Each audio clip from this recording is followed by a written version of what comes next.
This is the first of a two-part workshop series about behavior. As a teacher, have you ever just scratched your head and said, "Why does he do that?" What you're really asking is, what purpose or function does this behavior serve? In this workshop, we'll talk about understanding behavior and its functions. We'll introduce you to the first two steps in a three-step plan that ends in changing behavior. Step 1, deciding where to start. And step 2, gathering and analyzing the information you'll need. Our companion workshop called Planning for Change talks about the third step, altering behaviors that interfere with a child's development or put a child and those around him at risk. Let's start by defining what we mean by the term behavior. Quite simply, behavior is everything a person says or does.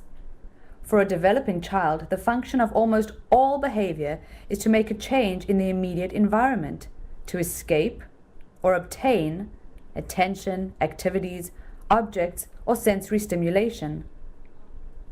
Appropriate behavior is always learned. It's okay to yell at a baseball game, but not at the library. You can kick a ball, but not a friend. Spitting out toothpaste is okay, but spitting at a classmate isn't. For a child with poor communication skills, the desire to escape or obtain often manifests itself as problem behavior.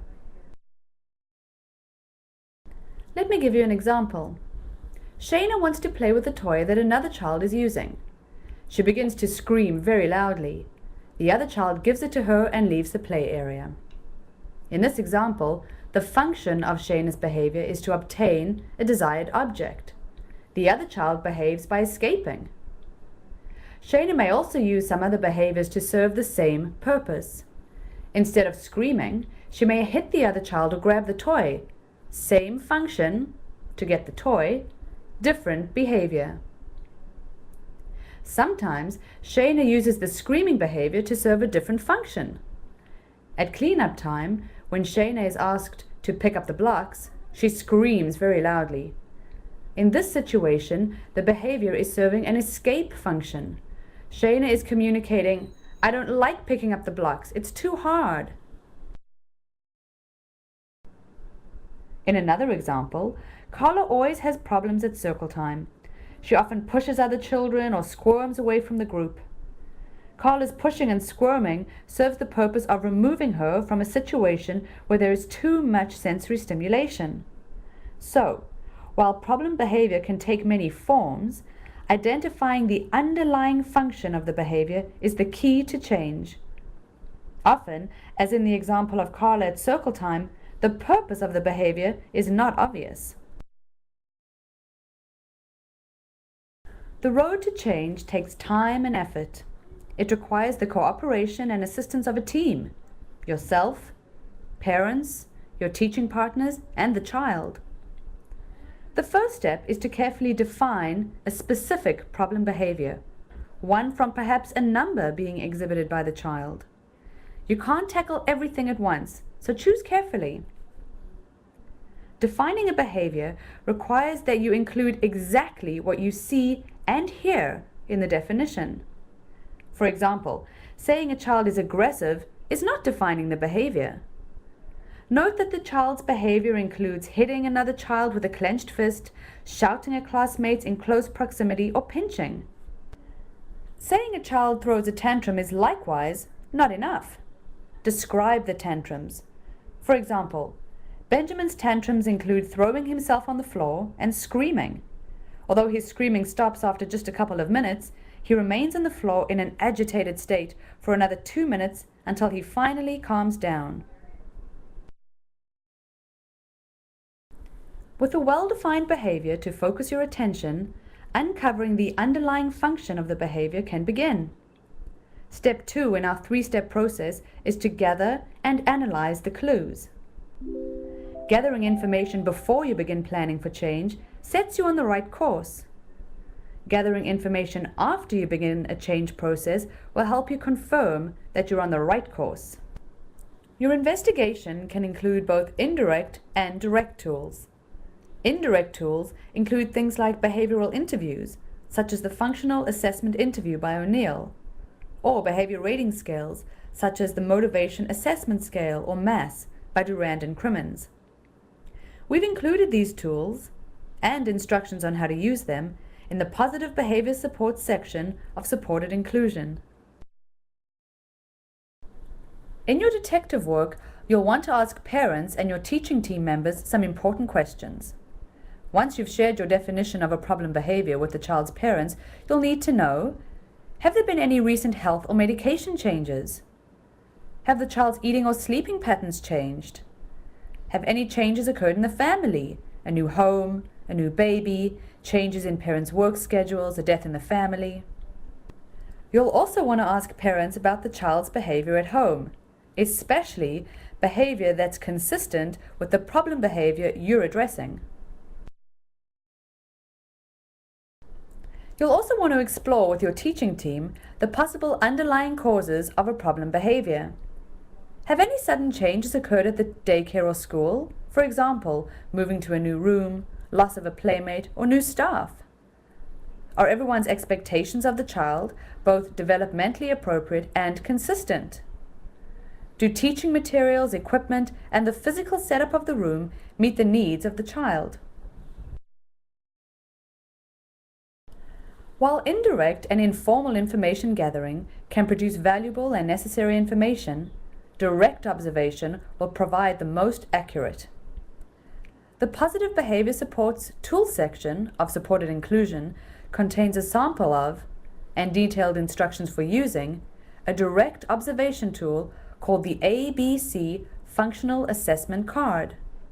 It's a recording system that you, parents, and your teaching team will find easy to use and extremely valuable in the information gathering and analysis process that precedes the development of any change plan.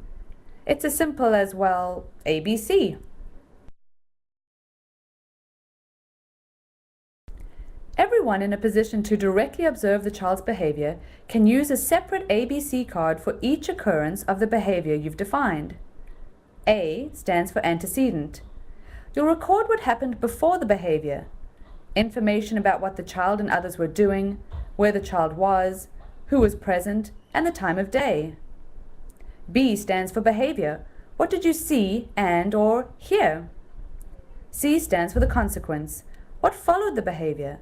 This will include changes in the environment and the reactions of parents, teachers, and other children, and the child himself.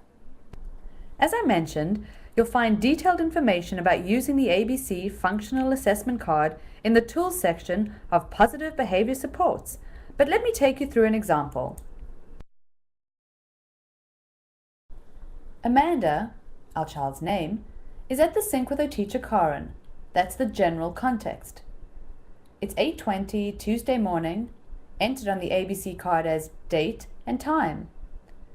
Karen instructed Amanda to wash her hands, the antecedent to the behavior. Amanda screamed and stomped her foot, the behavior. Karen spoke to her calmly and redirected her to pick up the soap, noted as the consequence. Amanda continued to scream even louder, the child's reaction. On the basis of one event, we might guess that the function of Amanda's behavior may be to escape an activity that she finds too difficult. However, she may also be escaping stimulation. Maybe she doesn't like the smell of the soap. You may need to record a number of like incidents to make sure. After recording 5 or 6 episodes by more than one person, you'll have a range of information on which to base your analysis. Analyzing all the information, informal, indirect, and direct observation, allows us to develop a hypothesis for the behavior.